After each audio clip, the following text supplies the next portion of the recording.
guys, been working on the step here and been welding it up.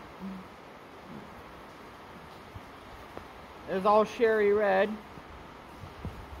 Looking pretty good. I got a couple mounts I got to weld back on here.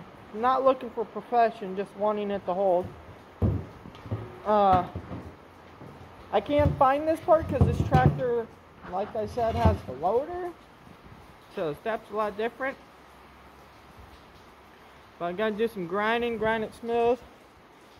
Gonna crack test it and basically almost x-ray the weld to make sure, I mean, it's a step.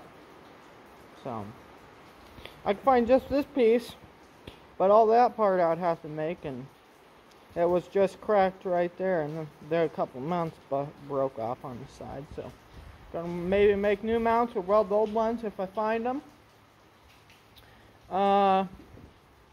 This fill tank, different scenario. Gotta get a broken bolt extractor or something like that to extract the broken fitting right here. I tried welding, but it didn't really work because it's just too much contamination. I can't get down in there without destroying the threads.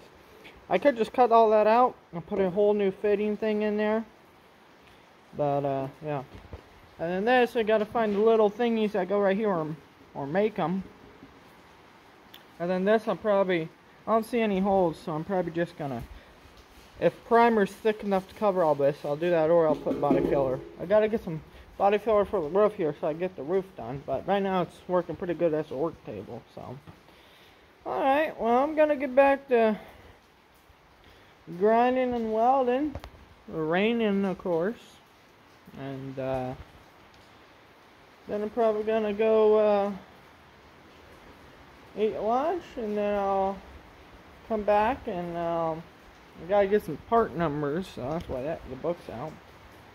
I gotta get some different bearings and stuff for the transmission. There's 1 to 2 more bearings I need for the differential housing, and then the differential housing bearings are all done, I believe. Besides those parts, I'm pretty sure there's some bearings in those. Those bolt onto differential housing, and that's where your axle is. So, all right. Well, I would make a longer video, but I can't find my stinking microphone, so I gotta find it so you guys can hear me. And then I'll do that. So, catch you on the next one.